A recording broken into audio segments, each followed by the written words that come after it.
ઘરનો ભાઈ, ઘરના વડીલ, ઘરના પપ્પા કે ઘરનો પતિ ઘરે આવે ને ત્યારે એક પણ જાતની એને ફરિયાદ નહીં કરવાની અને હસતા મુખે એને એક ગ્લાસ ઠંડો તમે પાણીનો પાવ ને એ માણસનો થાક ઉતરી જાય સાહેબ.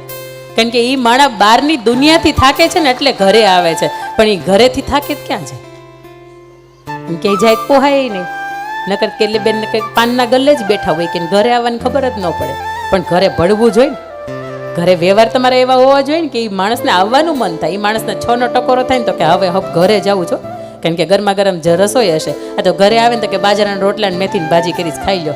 પૂછતો ખરા કોક દી કે નહીં મન થાય કે ચૂરમાન લાડવા ખાવાના.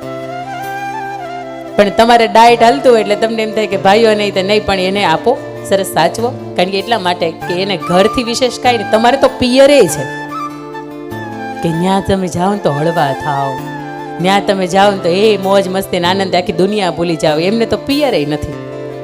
એટલે જે છે એ ઘર જ છે. એટલે ઘરે આપણે હંમેશા આપણા તરફથી એવો વર્તન રાખીએ, એવી વાણી રાખીએ, એવી વર્તણૂક રાખીએ કે એ વ્યક્તિને આપણી મજાક ઉડાવવાનું મન ન થાય. બાકી સાંભળો ને અમુકનો સાંભળો ને એમ કે બેન કંઈ મારે પત્ની છે, તમે ખાલી વાતો કરો, પણ એમાં કાંઈમાં એકેમાં બંધ ન બેહે.